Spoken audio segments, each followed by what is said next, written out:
ಮರ್ಯಾದೆಯಿಂದ ಕೇಳಿದ್ರೆ ಕೊಡಲ್ಲ ಅಲ್ವಾ? ಇವಾಗ ನಾನೇ ಕೊಡ್ತೀನಿ.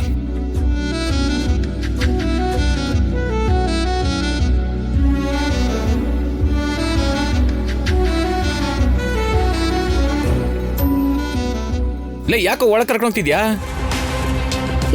ಮಾವ, ಅಯ್ಯೋ ಮಾವ, ಅಯ್ಯೋ ಇಲ್ಲಿ. ಲೇ, ಏನೋ ಮನೆಯಲ್ಲಿ ಮದುವೆ ಕರ ನಡೀತದೆ, ನನ್ನ ಯಾಕೆ ಇಲ್ಲಿ ಕರ್ಕೊಂಬಂದೆ? ನಂಗೆ ತುಂಬಾ ಕೆಲಸ ಇದೆ. ಏನು ಎಲ್ಲ ನಿಮ್ಮಿಂದಾನೆ. ನಾನೇನ್ ಮಾಡಿದೆ? ಲೇ, ಏನೇ ಹೇಳಿ ನೀನು, ಈ ಮದುವೆ ಗಂಡಿನ ಗೆಟಪ್ ಅಲ್ಲಿ ಕುಟುಂಬ ಸಿನಿಮಾದಲ್ಲಿ ಉಪೇಂದ್ರ ನೋಡ್ದಂಗೆ ಆಗತ್ತೆ. ನಿಮ್ ಪುತ್ರ ವಾತ್ಸಲ್ಯನ ಪಕ್ಕಕ್ಕೆ ಹಿಡಿಯಪ್ಪ. ಏನಾಯ್ತು? ಯಾಕಿದ್ರ ಮುಖ ಮಾಡ್ಕೊಂಡಿದ್ಯಾ? ನೀವು ಮಾಡ್ತಿರೋಂತ ಕೆಲ್ಸಗಳು ನೋಡ್ತಿದ್ರೆ ನನಗೆ ಟೆನ್ಷನ್ ಜಾಸ್ತಿ ಆಗ್ತಿದೆ. ಏನಕ್ಕೆ? ಎಲ್ಲ ಚೆನ್ನಾಗಿ ನಡೀತಾ ಇದೆಯಲ್ಲ ಅಂತ ನೀವ್ ಅನ್ಕೋತಿದ್ದೀರಾ? ರಾತ್ರಿ ಕುಡ್ದಿದ್ದೇನಾದ್ರೂ ಇಳಿದು ಕಿಶೋರ್ ಮಾವ ಎದ್ದು ಬಿಟ್ರೆ ನನ್ನ ಮಲಗಿಸ್ಬಿಡ್ತಾರೆ. ಮೈ ಡಿಯರ್ ಸನ್, ನೀನು ಹಾಕೊಂಡಿರೋ ಈ ಮದುವೆ ಗಂಡಿನ ಗೆಟಪ್ ಮೇಲೆ ಆಣೆ ಕಣೋ. ನೀನು ಆದ್ಯ ಕತ್ತಿಗೆ ತಾಳಿ ಕಟ್ಟೋವರೆಗೂ ನಿಮ್ಮ ಮಾವಯ್ಯ ಎದ್ದೇಳಲ್ಲ. ಯಾಕೆ?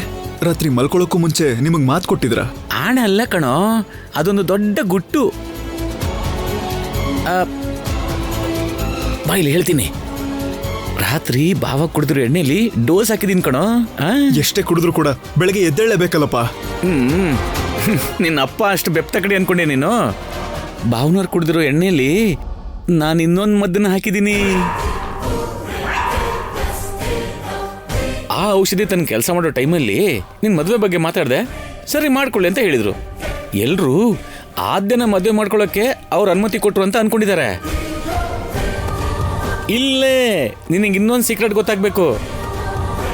ಯುದ್ಧದಲ್ಲಿ ಗೆಲ್ಲೋದಕ್ಕೆ ಮಹಾಭಾರತದಲ್ಲಿ ಧರ್ಮರಾಜ ಅಂತವ್ರೆ ಅಶ್ವತ್ಥಾಮ ಹತ ಅಂತ ಜೋರಾಗಿ ಕಿರ್ಚ್ಕೊಂಡ್ರು. ಕುಂಜರಹ ಅಂತ ಮೆತ್ತಗೆ ಹೇಳಿದ್ರು. ಇದೊಂಥರ ರಾಜನೀತಿ ಮಗ್ನೆ, ಅರ್ಥ ಮಾಡ್ಕೋ.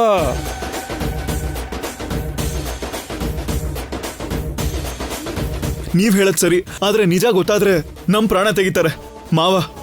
ಏನು ಆಗಲ್ಲ ವಾಗ. ಅಷ್ಟಕ್ಕೂ ನೀನೊಬ್ಬ ದಡ್ಡ ಮಹಾರಾಜ.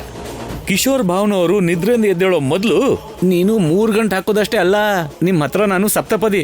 ಅಂದ್ರೆ ನಿಂಗೆ ಅರ್ಥ ಆಗಲ್ಲ ಬಿಡು. ನಿಮ್ಮಿಬ್ಬರ ಹತ್ರ 7 ಹೆಜ್ಜೆ ಹಾಕ್ಸೋ ಜವಾಬ್ದಾರಿ ನಂದು. ಇದು ಅನ್ಯಾಯ ಮಾವ.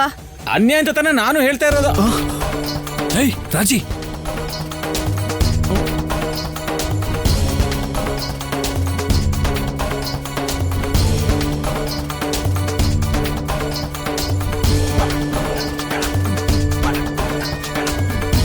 ನೀನೇನು ಭಯ ಪಡ್ಕೋಬೇಡ, ನಾನು ಮ್ಯಾನೇಜ್ ಮಾಡ್ತೀನಿ ಇರು. ಹೌದು, ನೀವಿಬ್ರು ಈ ರೂಮಲ್ಲಿ ಏನ್ ಮಾಡ್ತಾ ಇದ್ದೀರಾ?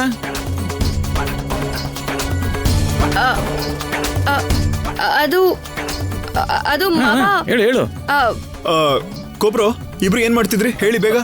ಅದು ಅದು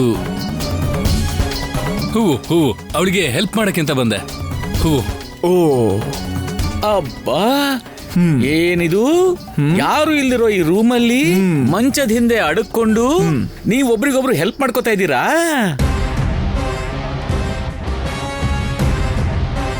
ಲೇ, ಸಹಾಯ ಮಾಡ್ಕೋತಿದ್ರಂತೆ ಕಣ. ನಾವು ನಂಬೋಣ ನಾವು ನಂಬಿಟ್ವಿ.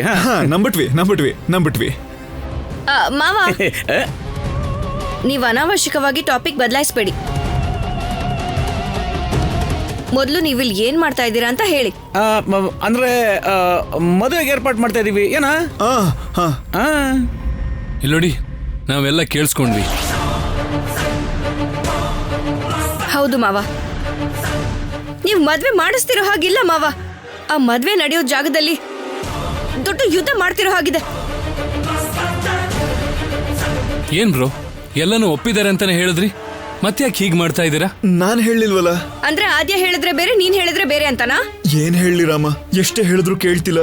ಆದ್ಯನ ಅಮೆರಿಕ ಕರ್ಕೊಂಡು ಹೋಗ್ಬಿಡ್ತೀನಿ ಅಂತಿದ್ದಾರೆ. ಅದಕ್ಕೆ ಈ ತರ ಪ್ಲಾನ್ ಮಾಡಿದ್ದು. ಹಾಗಂದ್ ಮಾತ್ರಕ್ಕೆ ಕೈಯೋ ಕಾಲು ಹಿಡ್ಕೊಂಡು ಒಪ್ಪಿಸ್ಬೇಕು ಅಲ್ವಾ? ಇವನಾದ್ರೂ ಎಷ್ಟು ಜನರ ಕಾಲ್ನ ಇನ್ನೆಷ್ಟು ಸಲ ಅಂತ ಹಿಡ್ಕೋತಾನಮ್ಮ. ಅದೇನು ಯುದ್ಧ ಮಾಡ್ದಾಗೆ ಪ್ರತಿ ಕ್ಷಣ ಪ್ರತಿ ದಿನ ಒಂದೇ ಸಮ ಎಲ್ರ ಕಾಲ್ನು ಹಿಡ್ಕೋತಾನೇ ಇದ್ದಾನೆ. ಅದೇನೋ ದೊಡ್ಡ ಆಚಾರ ತರ ಪಾಪ. ನೀವು ಮಾಡಿದ ಕೆಲಸ ಗೊತ್ತಾದ್ರೆ ಮನೆಯವರೆಲ್ಲ ನಿಮ್ಮನ್ನ ಸುಮ್ಮನೆ ಬಿಡ್ತಾರಾ? ನನಗೆ ಹೊಡೆದ್ರು ಪರವಾಗಿಲ್ಲ ಶೌರ್ಯ. ನನ್ನ ಮಗ ತಾಳಿ ಕಟ್ಟಿದ್ರೆ ಸಾಕು. ಮಗನ್ ಮದುವೆನ ಸಖತ್ತಾಗಿ ಮಾಡಿದ ತಂದೆ ಅಂತ ಚರಿತ್ರೆಯಲ್ಲಿ ಸುವರ್ಣಾಕ್ಷರದಲ್ಲಿ ನನ್ನ ಹೆಸರು ಬರೆಯಲ್ಪಡುತ್ತೆ. ಅಷ್ಟು ಸಾಕು ನನಗೆ. ನೀವ್ ನಿಮಗ್ ನೀವೇ ಊಹೆ ಮಾಡ್ಕೋಬೇಡಿ. ಮನೆಯವ್ರಿಗೆಲ್ಲ ವಿಷಯ ಗೊತ್ತಾಯ್ತು ಅಂದ್ರೆ ಅವ್ರು ಏನ್ ಮಾಡ್ತಾರೆ ಅಂತ ಯೋಚನೆ ಮಾಡಿ ನೋಡಿ.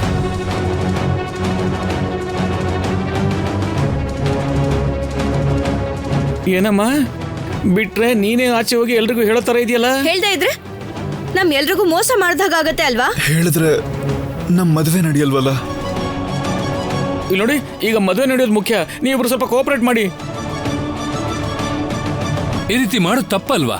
ಅಪ್ಪ ತಂದೆ, ಇಬ್ರು ಪ್ರೇಮಿಗಳನ್ನ ಸೇರ್ಸಿರೋ ಪುಣ್ಯನ ನೀವಿಬ್ರು ಕಟ್ಕೊಳ್ರಪ್ಪ.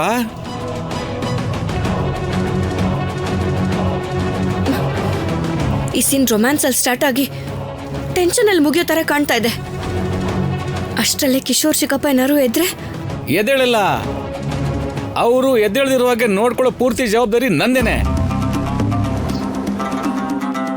ಒಂದ್ ವೇಳೆ ಮಾವ ಇದ್ರೆ ಇವತ್ತು ನಮ್ಮಪ್ಪನ ಹೆಣ ಬೀಳೋದ್ ಪಕ್ಕ. ಲೇ, ನೀನ್ ಸುಮ್ನೆ ನಂಗೆ ಟೆನ್ಷನ್ ಕೊಡ್ಬಿಡ ಕಣಪ್ಪ.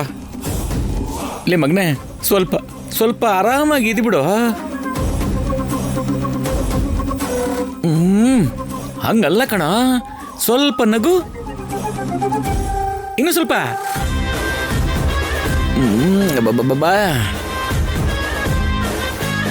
ಸರಿ, ನೀನ್ ಇದೇ ನಗುನ ಮೇಂಟೈನ್ ಮಾಡ್ಕೊಂಡು ಹೋಗಿ ಹಸೆ ಮನೆ ಮೇಲೆ ಕೂತ್ಕೊಂಡ್ಬಿಡು. ಕೂತ್ಕೊಂಡು ಆ ಫೋಟೋಗ್ರಾಫರ್ಗೆ ಫೋಸ್ ಕೊಡ್ತಾ ಇರು. ಹೋಗು. ಮಿಕ್ಕಿದ ಕತೆನ ನಾನ್ ನೋಡ್ಕೋತೀನಿ. ಅಮ್ಮ ರಾಜೇ, ಹೆಲ್ಪ್ ಮೀ. ಅಪ್ಪ ಶೌರ್ಯ, ಸೇವ್ ಮೀ. ಏನ್ ಸೇವ್ ಮಾಡೋದು ಏನೋ. ಹಾಕಿ ಕೋಚ್ನ ಒಬ್ಬ ಆಕ್ಟರ್ ಮಾಡಿದೀರಾ. ನೀನ್ ಆಕ್ಟರ್ ಹೌದು ಅಲ್ವೋ? ಏನು? ಅದೇ ನಿನಗೆ ಹೆಲ್ಪಿಂಗ್ ನೇಚರ್ ತುಂಬಾ ಇದೆ ಅಂತ ಹೇಳ್ತಿದ್ದೀನಮ್ಮ. ಅಷ್ಟೇ. ಅಮ್ಮ ರಾಜೇ, ನೀನ್ ಮರಿಬೇಡಮ್ಮ. ಅಪ್ಪ ಶೌರ್ಯ, ನೀನು ಮರಿಬೇಡ. ಇಬ್ರು ಸೇರಿ ಹೆಲ್ಪು. ಹೇಳಿದ್ರಲ್ವಾ ಕೋಆಪರೇಟ್ ಮಾಡಿ ಅಂತ. ಸರಿ, ನಮಗೂ ಏನೋ ಗೊತ್ತಿಲ್ಲ ಅನ್ನೋ ತರ ಆಕ್ಟ್ ಮಾಡ್ತೀವಿ. ಏನಂತೀಯ ರಾಜಿ?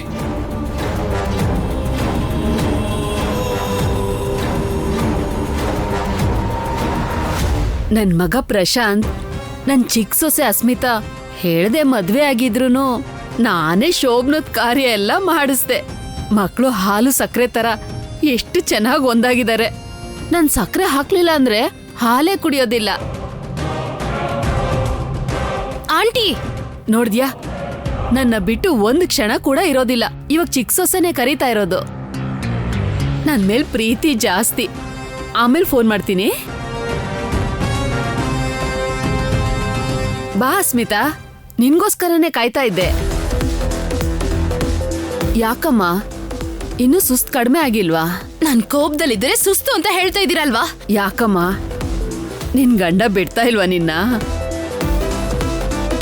ಅವನು ಚಿಕ್ಕ ವಯಸ್ಸಿಂದ ಹಾಗೇನೆ, ಹಿಡಿದ ಕೆಲ್ಸನ ಮಾಡ್ದೆ ಬಿಡೋದಿಲ್ಲ. ನಿಮ್ ಮಗ ಏನ್ ಮಾಡ್ದಂತ ಗೊತ್ತಾ? ಗಂಡ ಹೆಂಡತಿ ಅಂದ್ರೆ ಹಾಗೇನಮ್ಮ. ನಾನು ಮದ್ವೆ ಆಗಿದ ಹೊಸ್ತ್ರಲ್ಲಿ ನಿನ್ನ ಹಾಗೆ ಆವೇಶ ಪಡ್ತಾ ಇದ್ದೆ ಗೊತ್ತಾ?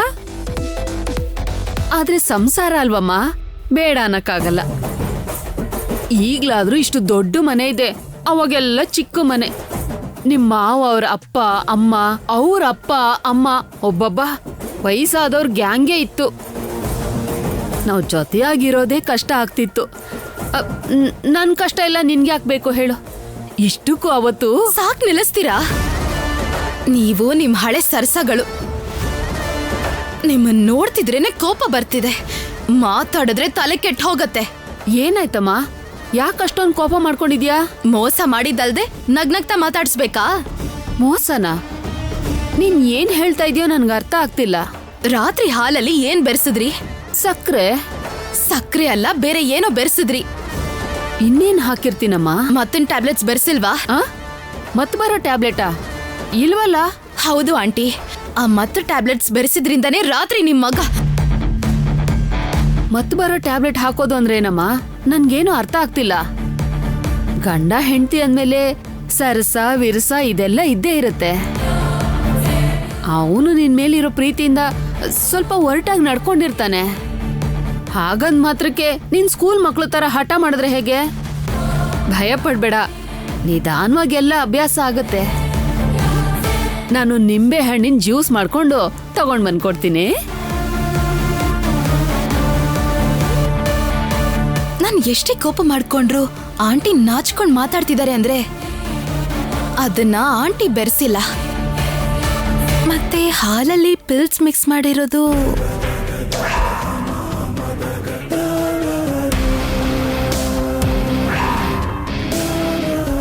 ಆ ರಾಜಲಕ್ಷ್ಮಿ, ಇದೆಲ್ಲ ನಿನ್ ಕೆಲ್ಸನಾ? ನೀನು ಹಾಕಿ ಅಷ್ಟೇ ಆಡ್ತಿಲ್ಲ ಕಣೆ, ನನ್ ಜೀವನದಲ್ಲೂ ಆಟಾಡ್ತಾ ಇದ್ಯಾ. ನಾನು ನಿನ್ನ ಏನು ಅನ್ಕೊಂಡಿದ್ದೆ? ನೀನು ಜಗತ್ ಕಿಲಾಡಿ ಕಣೆ, ನಿನಗ್ ಬುದ್ಧಿ ಕಲಿಸ್ತೀನಿ.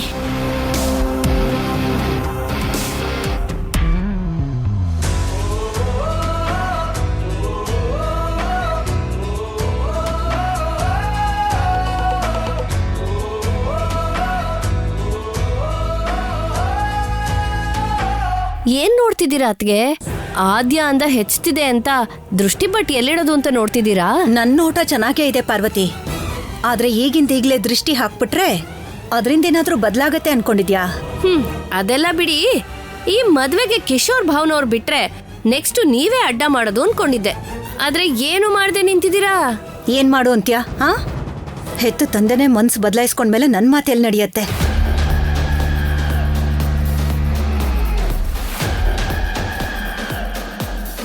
ಯಾಕಿಲ್ಲೇ ಇದ್ದೀರಾ ಚಿಕ್ಕಮ್ಮ? ನಮ್ಗಿನ್ನೇನ್ ಕೆಲ್ಸ? ಆದ್ಯನ ಮದ್ವೆ ಹೆಣ್ಣಾಗಿ ಅಕ್ಕ ರೆಡಿ ಮಾಡ್ತಿದಾರಲ್ಲ, ನೋಡ್ತಾ ಇದೀವಿ. ಸರಿ ಬನ್ನಿ. ಬನ್ನಿ ಬನ್ನಿ ಬನ್ನಿ. ಪದ್ಮಾ, ನೀನು ಬಾ. ಪದ್ಮಾ, ನಿನ್ ಕೈಯಾರಿ ನಿನ್ ಸೊಸೆಗೆ ನೀನೇ ಬಾಸಿಂಗ ಕಟ್ಟು. ಎಷ್ಟು ಸಲ ಆಗ್ತಾಳಕ್ಕ ಸೊಸೆ? ನೀನೇ ಕಟ್ಟೆ. ನನ್ ಕೈಯಲ್ಲಿ ಗಟ್ಟಿಯಾಗಿ ಗಂಟು ಹಾಕಕ್ಕಾಗಲ್ಲ. ಆ ಗಂಟೇನಾದ್ರೂ ಮಂಟಪದ ಮೇಲಿದ್ದಾಗ ಬಿಚ್ಚೋದ್ರೆ ಎಲ್ರು ನನಗ್ ಬೈತಾರೆ. ಯಾವಾಗ ನೋಡಿದ್ರು ಯಾಕೆ ಅಪಶಕ್ರನೇ ಮಾತಾಡ್ತಿರ್ತೀಯಲ್ಲ ಪದ್ಮ ನೀನು? ನಾನು ಕಟ್ತೀನಿ ಅಮ್ಮ.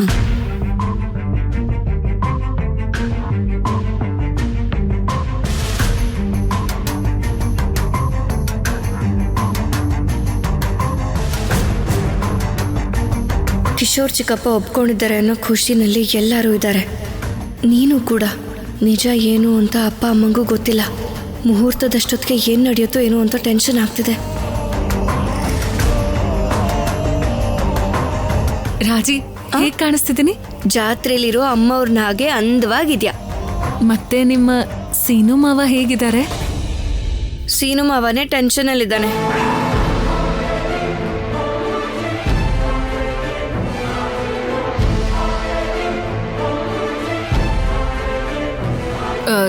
ಯಾಕೆ? ಅಂದ್ರೆ ಟೆನ್ಷನ್ ಅಂದ್ರೆ ಹಾಗಲ್ಲ, ಎಕ್ಸೈಟ್ಮೆಂಟ್ ಅಲ್ಲಿ ಕುಣಿತಾ ಇದ್ದಾನೆ ಅಂತಂದೆ. ಮದ್ವೆ ಏನೋ ಆಗತ್ತೆ, ಶೋಭನಾ ಆಗಲ್ಲ ಅಂತ ಏನೋ. ಪಾರ್ವತಿ, ಅಂದ್ರೆ ಇಲ್ಲಿರೋರೆಲ್ಲ ಹೆಣ್ಮಕ್ಳೇ ಅಲ್ವಾ ಅಕ್ಕ? ಆದ್ರೂ ಚಿಕ್ಕ ಮಕ್ಕಳ ಎದುರುಗಡೆ ಹೀಗೆಲ್ಲ ಮಾತಾಡ್ತಿದ್ಯಲ್ಲ ನೀನು. ಇವ್ರ ಚಿಕ್ಕ ಮಕ್ಳು ಅತ್ಗೆ. ಬರೋ ಯುಗಾದಿಗೆ ಇವರಿಬ್ರು ಕೈಯಲ್ಲೂ ಒಂದು ಮಗು ಇರತ್ತೆ. ನೀವು ಸಂಸಾರ ಮಾಡೋದಕ್ ಬಿಟ್ರೆ ಏನಂತೆ? ಎಲ್ರೂ ಕಾಯ್ತಿದ್ದಾರೆ ಅಂತ ಹೇಳ್ದೆ. ಅಬ್ಬಾ, ಆದ್ಯಾ ಬಾಮ್ಮ ಬಾ.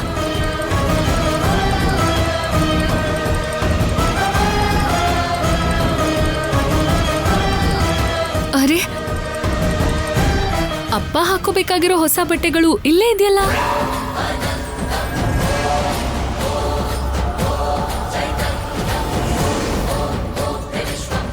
ಇನ್ನ ರೆಡಿ ಆಗ್ಲಿಲ್ವಾ? ಈಗ್ಲೇ ಲೇಟ್ ಆಗ್ಬಿಟ್ಟಿದ್ಯಲ್ಲ. ದೊಡ್ಡಮ್ಮ ನಾನು ಕೊಟ್ಬರ್ತೀನಿ ದೊಡ್ಡಮ್ಮ. ಆದ್ಯ, ನಾನು ಕೊಡ್ತೀನಿ. ಅವ್ರಪ್ಪನ್ಗೆ ನೀನ್ ಯಾಕೆ ಕೊಡ್ತೀಯಾ? ಯಾರು ಕೊಟ್ರೆ ಏನಂತೆ ಅತ್ತೆ? ಅವ್ರವ್ರ ಅಪ್ಪಂದಿರ್ಗೆ ಅವ್ರವ್ರೇ ಸೇವೆ ಮಾಡ್ಕೋತಾರೆ ಬಿಡು. ಅವಳ ತಂದೆನೇ ಅಲ್ವಾ, ನೀನ್ ಆದ್ಯನ ಕರ್ಕೊಂಡು ಹೋಗು. ಹೋಗು. ದೊಡ್ಡಮ್ಮ ಇದನ್ನ ಕೊಟ್ಟು ಬೇಗ ರೆಡಿ ಆಗಿ ಅಂತ ಹೇಳಿ ಬರ್ತೀನಿ. ಸರಿ, ಹೋಗು.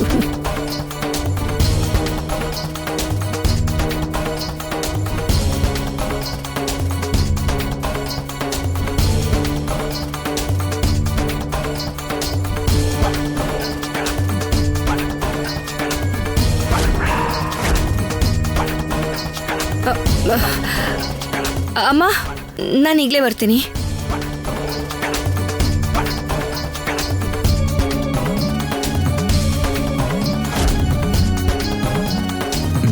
ಕಿಶೋರ್ ಭಾವನವರಿಗೆ ಪ್ರಜ್ಞೆ ಬರೋ ಮುಂಚೆನೆ ಮದುವೆ ಮುಗಿಬೇಕು.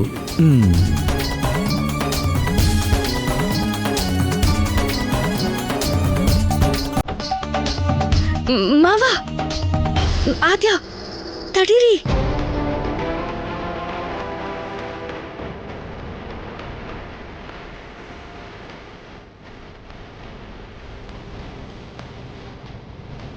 ಅಮ್ಮ ಆದ್ಯ, ಎಲ್ಲಿಗೆ ಹೋಗ್ತಾ ಇದೀಯಾ? ಡ್ಯಾಡಿಗೆ ಈ ಡ್ರೆಸ್ ಕೊಡೋಣ ಅಂತ. ಅಯ್ಯಯ್ಯಯ್ಯೋ, ಅದಕ್ಕೆ ನೀನ್ಯಾಕಮ್ಮ ಹೋಗ್ತಾ ಇದೀಯಾ? ನಾನು ಹೋಗಿ ಕೊಡ್ತೀನಲ್ಲ. ನನ್ನ ಕೈ ಕೊಡು ಕೊಡು. ನಿಮಗೆ ಯಾಕ್ರಿ ಆ ಕೆಲ್ಸ? ಏನ್ ಹಂಗಂತ್ಯಾ? ಬೀಗರನ್ನ ಜೊತೆಲಿದ್ದು ಮರ್ಯಾದೆಯಿಂದ ಕರ್ಕೊಂಡ್ ಬರ್ಬೇಕು ತಾನೆ. ಇವಳು ಬೇರೆ. ಕರ್ಕೊಂಡ್ ಬನ್ನಿ. ಮೆತ್ತೆ ಮೀರಿದ ಪ್ರೀತಿ ಒಳ್ಳೇದಲ್ಲ.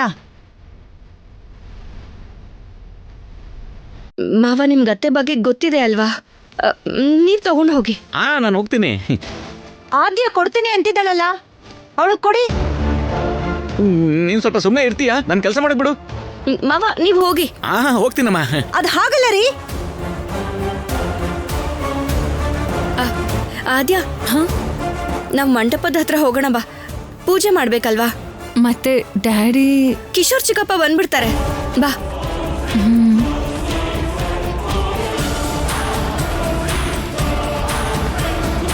ಆದ್ಯ ತಗೊಂಡು ಹೋಗ್ತಾ ಇದ್ದಿದ್ದನ್ನ ಇವ್ರು ಯಾಕೆ ತಗೊಂಡು ಹೋದ್ರು? ನಮ್ರಾಜಿ ಯಾಕೆ ತಡೀತಿದ್ದಾಳೆ? ಅಷ್ಟಕ್ಕೂ ಏನ್ ನಡೀತಾ ಇದೆ ಅಂತ ತಿಳ್ಕೋಬೇಕು.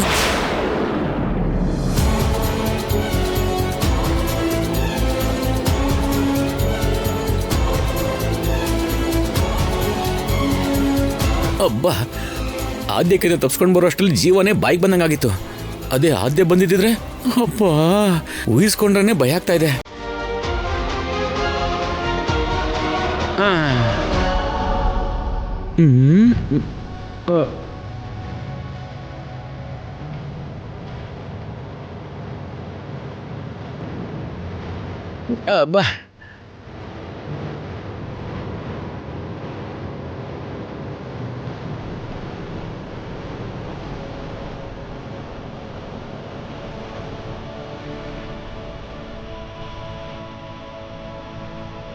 ಅಬ್ಬಾ, ಬಟ್ಟೆನಂತೂ ಬದಲಾಯಿಸ್ಬಿಟ್ಟೆ.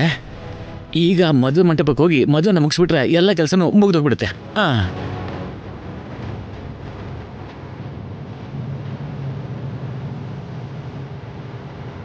ಅಬ್ಬಬ್ಬಬ್ಬಬ್ಬಾ,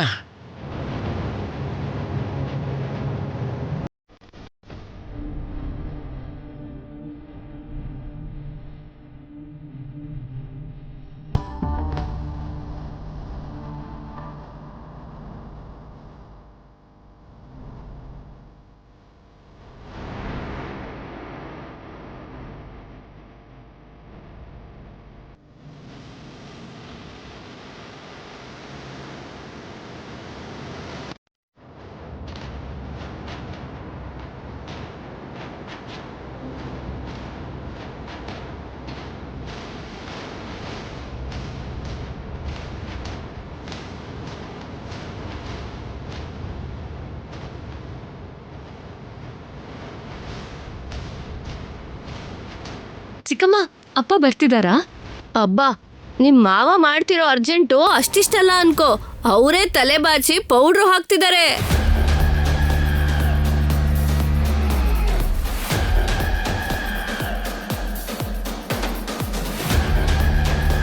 ಹಗಲು ಒಪ್ಕೊಳ್ದಿರೋ ಕಿಶೋರು ರಾತ್ರಿ ಒಪ್ಕೊಂಡಿದ್ದಾನೆ ಅನ್ನೋ ಖುಷಿಲಿ ವೆಂಕಟ್ರಾವ್ ಖುಷಿಯಾಗಿದ್ದಾನೆ ಅನ್ಸತ್ತೆ.